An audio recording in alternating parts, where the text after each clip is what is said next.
अस्सलाम वालेकुम रहमतुल्लाहि व बरकातहू। भाई आज की टॉपिक मैं आपको ये वक्फ बोर्ड की प्रॉपर्टी तो वक्फ बोर्ड की प्रॉपर्टी। अभी दूसरी बात और एक हमारे मुसलमान ने जानना से क्या बोले तो अब रमजान का महीना हर एक दिन तरावीह जानी। पहले तुम्हें ये सोच लो कि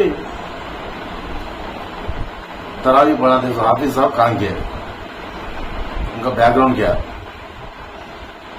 क्यों बोले तो मैं ऑलरेडी बोल रहा हूँ एक प्याज खाते उसके हराम खाते उसके पीछे नमाज पढ़ना जायज नहीं, वो हमना भी गुनाह है। इस वजह से पहले मालूमात कर लो। और ये बात हाफिज साहब की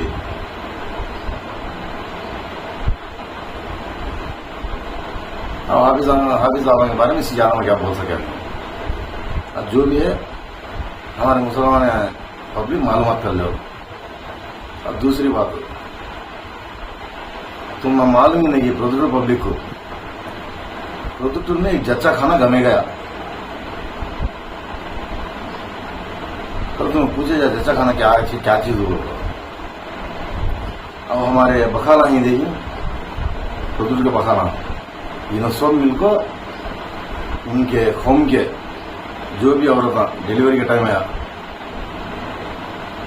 उसे क्या बोलती है तो वैशा प्रसूति केंद्र, ये कहाँ है, अमर साले के सामने है।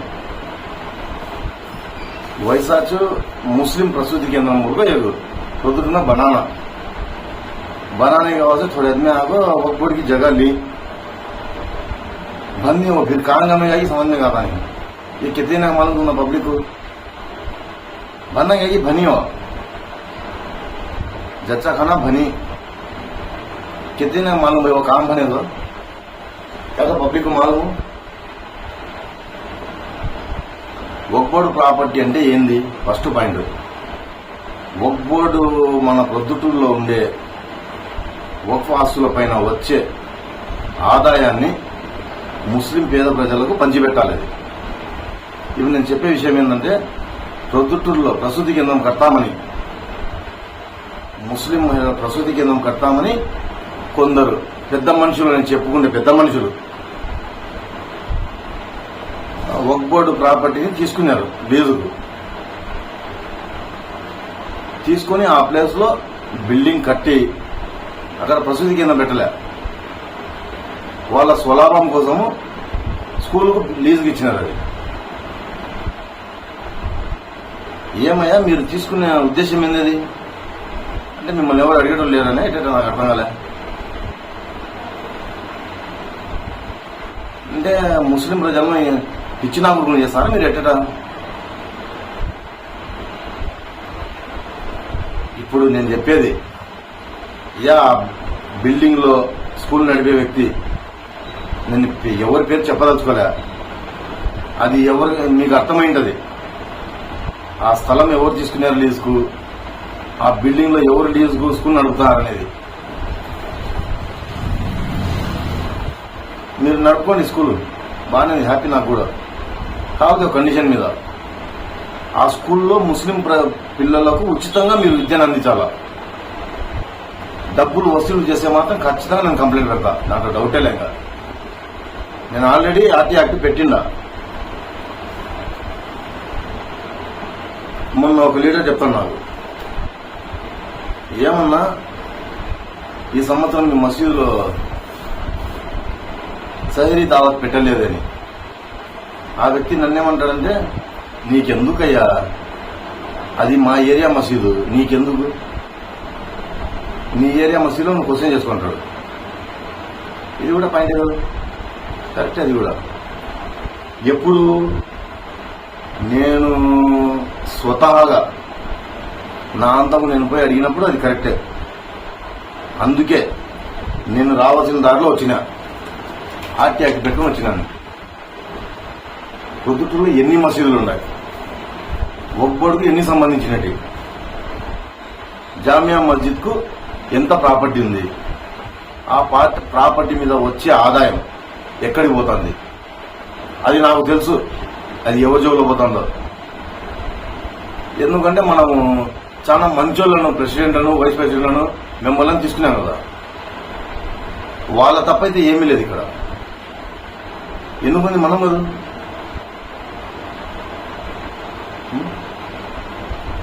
జామియా మసీద్ రూములు ఎన్ని? దాదాపు 30 నుంచి 40 రూములు ఉన్నాయి నాకు తెలిసినంత వరకు. 30 వేసుకున్నాం. నెలకు 5,000 ఒక రూముకు బాడిగా.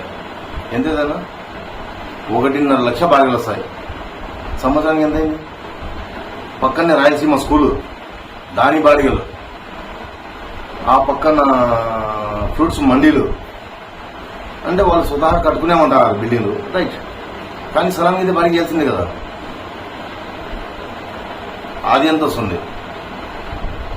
వెనకల్నే ఇంటర్నేషనల్ ఫంక్షన్ హాల్. గతంలో ఒక వ్యక్తి దాని గురించి ప్రశ్నిస్తే రకరకాలుగా విమర్శించారు. నాకు ప్రశ్నించే హక్కు ఉంది, నేను ఒక ముస్లిం కాబట్టి అది ముస్లిం వక్ఫ్ బోర్డ్ ప్రాపర్టీ, దాని మీద మీకు ఎంత హక్కు ఉందో నాకు అంతే హక్కు ఉంది. నేను ప్రశ్నిస్తా, బరాబర్ ప్రశ్నిస్తా, నాకు సమాధానం ఇవ్వాల్సిందే. నువ్వు ఇవ్వకపోతే వక్ఫ్ బోర్డ్ ఇన్స్పెక్టర్ ఇస్తారు, నాకేముంది? నేను ప్రభుత్వం తరఫున వస్తా, ప్రభుత్వానికి కంప్లైంట్ పెడతా. ఇంటర్నేషనల్ ఫంక్షన్ హాల్ పక్కనే పీస్ స్కూల్ అనే ఒక స్కూల్ ఉంది. ఆ స్కూల్లో జచ్చఖానా నిర్మించాల్సిందే. ప్రసూతి కేంద్రం అక్కడ పెట్టాల. ఆ స్థలం తీసుకోవడమే ప్రసూతి కేంద్రం కోసం అని తీసుకున్నారు. ప్రసూతి కేంద్రం కట్టినారా? నెక్స్ట్ వీడియోలో తీసుకునే వ్యక్తి పేరు, వివరాలు మొత్తం చెప్తాను. ఇంకా ఒక అతను లాస్ట్ వీడియోలో ఒక కామెంట్ పెట్టినాడు, ఏమయ్యా మీరు నీ చెప్తారే, మీకు జామియా మసీదు ప్రెసిడెంట్ చేసిన అరాజకాలు మీకు తెలీదా అని. అన్నా నిజంగా నాకైతే తెలీదు, మీకేమన్నా తెలిసింటే కామెంట్లు పెట్టండి. తమరు పెట్టినారు ఒక కామెంట్, అది నేను పెడతా, ఇదే వీడియోలో పెడతా. కామెంట్లు ఏం పెట్టారని అయితే అతను చాలా ధైర్యంగా కామెంట్ పెట్టినాడు. ప్రొద్దుటూరుకు పరిచయం, బ్లూ ఫిల్మ్ పరిచయం చేసిన వ్యక్తి గురించి చెప్పినాడు. మినీ భారత్ టాకీస్ నడపలేదా, అందులో బ్లూ ఫిల్మ్ పరిచయం చేయలేదా ప్రొద్దుటూరు ప్రజలకు? అతను నన్ను ప్రశ్నిస్తున్నాడు, ఇటువంటి వారా ప్రెసిడెంట్ జామియా మసీద్ అని. ఒక జామియా మసీద్ గురించి నేను చెప్పడం లేదు. వక్ఫ్ బోర్డ్ ప్రాపర్టీ ఎంత ఉంది, ప్రొద్దుటూరులో వక్ఫ్ బోర్డ్ ప్రాపర్టీ ఎంత ఉంది, దాని మీద ఎన్ని ఆదాయాలు వస్తున్నాయి? సరే, వచ్చే ఆదాయం లేని మసీదులు పంచండి, మీరు మదరసాలకు ఇవ్వండి. ఎంతసేపు మీరు మీ కడుపు నింపుకోవడమే. పేద ప్రజల గురించి ఎవరు పట్టించుకున్నాడే? గతంలో ఒక పెద్ద ఆయన వచ్చినాడు, వక్ఫ్ బోర్డ్ ప్రాపర్టీని కాపాడుతానని. చాలా మంచి వ్యక్తి. మీరందరూ తీసుకుంటే అతని చేతిలో పెట్టండి, కాపాడేస్తాడు.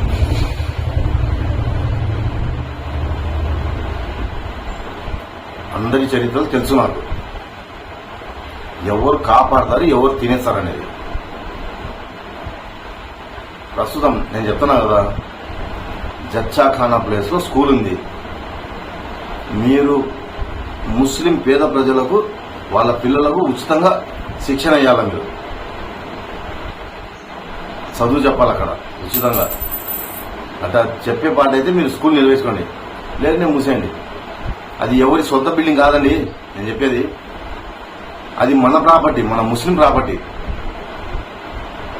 మన ప్రొద్దుటూరులో ముస్లిం ఎంతమంది ఉన్నారో అంతమంది ప్రాపర్టీ, అది అందరికీ హక్కు ఉంది దాంట్లో. ఇంకా చౌసా దర్గా మసీదు, దానికి సన్న ప్రాపర్టీ ఉందా? దర్గా కాంప్లెక్స్, ఇవన్నీ నేను అడిగిందా? నేను ఉత్తి మాట నేను చెప్పను, నేను కాగితాలతోనే చెప్పా. ఏదున్నా ప్రతి ఒక్కటి నేను ఆర్టీ యాక్ట్ పెట్టిండాను వక్ఫ్ బోర్డ్ ఇన్స్పెక్టర్ గారికి. రావాలి, నాకు సమాధానం రావాలి తొందరలో. అప్పుడు తెలుస్తుంది ఎవరెంత తింటారు, ఎవరేం చేస్తారనేది. జామియా మసీద్కి ఇంత ఆదాయం వస్తుంది, మళ్ళా ఈ గుంతలు తవ్వడానికి, కఫన్ కట్టేదానికి, స్నానం చేయించడానికి మీరు ఎన్ని డబ్బులు ఎందుకు వసూలు ఇస్తాను నాకు అర్థం కదా. ఉచితంగా చేయలేరా? వాళ్ళకి జీతాలు ఇవ్వండి అయ్యా. ఆ వచ్చే ఆదాయం నుంచి జీతాలు ఇవ్వండి. కొంతమంది ఉన్న వాళ్ళు ఉంటారు, లేని వాళ్ళు ఉంటారు. లేని వాళ్ళ పరిస్థితి ఏమంటే అనాథ శవమాన్ని పడేయాలా, మున్సిపాలిటీ తీసుకోమా? ప్రతి ఒక్క విషయానికి స్నానం చేపించడానికి డబ్బులు, ఇంత కొట్టడానికి డబ్బులు, ఆఖరికి ఖననం చేసేదానికి డబ్బులు. ఏ మసీదుకి వచ్చే ప్రాపర్టీలో జీతాలు ఇవ్వలేరు వాళ్ళకు? మసీదు ప్రాపర్టీకి వచ్చే ఆదాయంలో వాళ్ళకు జీతాలు ఇవ్వలేరా? నేను తూచాగా చెప్పిన లెక్కాచారమే నెలకు 1.5 లక్షలు వస్తుంది. ఏమైపోతుంది ఈ డబ్బులన్నీ? ఏమైతున్నాయి?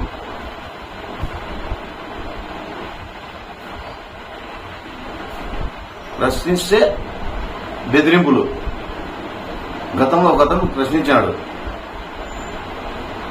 అతని పేరు కూడా తెలిసి నేను చెప్పను. బెదిరించిన వ్యక్తి గురించి కూడా తెలుసు నాకు. అంటే ప్రొద్దుటూరులో ఎవరు పేద ప్రజలే లేరా? ఒక్కడు ప్రాపర్టీకి అనర్హులేనంత అర్హులు ఎవరు లేరా? ఇప్పుడు తీసుకున్న ప్రాపర్టీ ఏది? ఒక్కడు ప్రాపర్టీ జామియా మసీదు బ్యాక్ సైడ్ రాయలసీమ స్కూల్ కానీ, ఫ్రూట్స్ మార్కెట్స్ మండీలు కానీ, ఇంటర్నేషనల్ ఫంక్షన్ హాల్ కానీ, పీస్ఫుల్ ప్లేస్ అదే బిల్డింగ్ అది కానీ, ఎంత పేదవాళ్ళు తీసుకున్నారే, కట్టిక పేదవాళ్ళు తీసుకునేది. పాపం భోజనానికి కూడా లేదు వాళ్ళకు. అంతటి పేదవాళ్ళకి ఇచ్చినాడు. ఎవరు? మన ఒక్కబడి వాళ్ళు అంత పేదవాళ్ళకి ఇచ్చినారు. మీద పొద్దుటూరులో అంతా బలిసిన వాళ్ళే, ముస్లిమ్స్ అంతా బలిసిన వాళ్ళే, పేదలే లేరు అక్కడ పొద్దుటూరులో. ఇంకొకటి, అయ్యా ముస్లిం యువత ఇప్పటికైనా మేలుకొని ప్రశ్నించండి. ఏమవుతుంది? పోతే ఏదో పానమే కదూ. అంత ఈజీనా పానం చేయడం అంటే? మీరు ప్రశ్నించండి.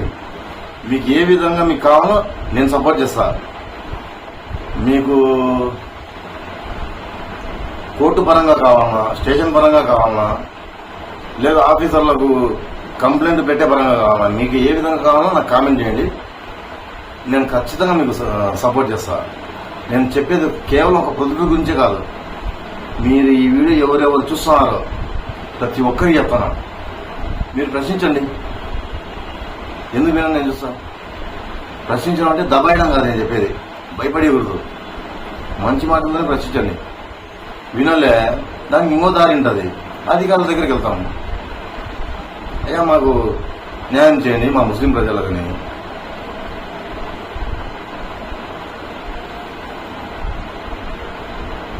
మీరు కమిటీలు పెట్టుకోండి, మసీదు కమిటీలు పెట్టుకోండి. దాంట్లో ఎటువంటి వాళ్ళు ఉండాలా? న్యాయ నిబద్ధతతో పనిచేసే వాళ్ళు ఉండాలా? బ్లూ ఫిలింలు నడుపుకుంటా ఆదాయం సంపాదించుకొని ఆ నుంచి పేద ప్రజలను నోరు కొట్టి వాళ్ళ శ్రమం దోచుకునే వాళ్ళను. ఇంకొకటి, కమిటీలలో ముఖ్యంగా రాజకీయ నాయకులు ఎంటర్ చేయదండి. ముస్లిం మసీదు కమిటీలో రాజకీయ నాయకులు ఎంట్రీ ఉండకూడదు.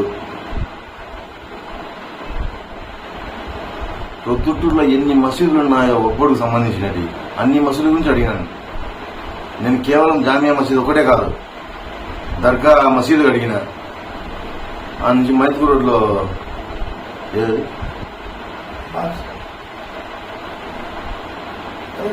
మైత్పూర్ రోడ్లో నజీరుల్లా మసీదు, దాని చుట్టుపక్కల బంకులు ఉన్నాయి. దానికి ఎంత ఆదాయం వస్తుంది నెలకు? పక్కనే షాదీఖానా ఉంది, దానికి ఎంత? దాని నుంచి వచ్చే ఆదాయం ఎంత? ఈద్గా మసీదు కొత్తగా నిర్మించారు, దానికి ముందర రూమ్ ఉన్నాయి, అది రావాలా. ఇంకొకటి, ఇప్పుడు ప్రొద్దుటూరులో దర్గాలు ఉన్నాయి, మౌసాని జెండా దర్గాలు. అందరు ఏం చేస్తారు? ఉరుసు టైంలో డబ్బులు వసూలు చేసి వాళ్ళ తాగుడు, వాళ్ళ తినుడు, తిరుగుడు ఇది ఎక్కువ. ఏది వసూలు చేసిన వాళ్ళది. అయ్యా మీరు ఒక్కడికి ఇవ్వండి, ఆ జెండా చెట్టు కూడా ఒక్కడికి ఇవ్వండి. ఏమున్నా వాళ్ళే చేస్తారు కదా, మీరెందుకు అనవసరంగా ఖర్చు చేసి ప్రజల్ని ఇబ్బంది పెడతారు? వాళ్ళ దగ్గర వాళ్ళు ఆర్థికంగా ఎదురుగా ఇచ్చే వ్యక్తి ఆర్థికంగా ఉన్నాడో లేదో మీరుపై చందా అడుగుతున్నారు. బలవంతంగా 500 1000 రాసుకొని వస్తారు. మీరు దాని బదులు ఒక బోర్డుకి అప్పచెప్పండి. ఇప్పుడు జెండా చెట్టే సపోజ్ జెండా చెట్టే వేసుకున్నాం, వారానికి ఒక 5000 వస్తుందా? ఎంత చిన్న దర్గా చెట్టు అన్నా కూడా 1000 రూపాయలు వస్తుంది వారానికి. నెలకు 4 వారాలు 12 నాలుగులో ఎంత వచ్చింది నీకు? ఈ సంవత్సరం పొడుగులో నీకు సరిపోదా నువ్వు దర్గాలో వృష్టి చేయడానికి? అనవసరంగా ప్రజల నెక్కిన రుద్దేది ఎందుకు? ఇప్పుడు వచ్చే ఒక్కోటి ప్రాపర్టీ ఎంత ఆడిపోతుంది, ఆదాయం అంతా ఒక్కోటి ప్రాపర్టీ మీద వచ్చే ఆదాయం ఆడిపోతుంది. ఎవరు తింటారు? కాకులు గద్దలు దొబ్బుకోపోతున్నాయా ఎక్కడ?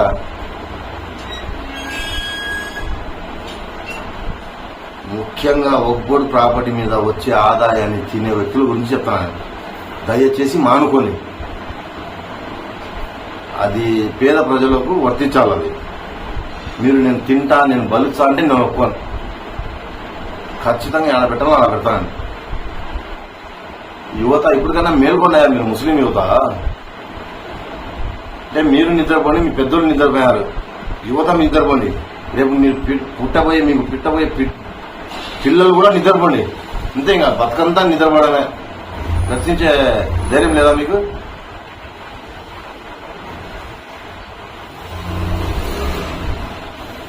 అస్సలాము అలైకుం.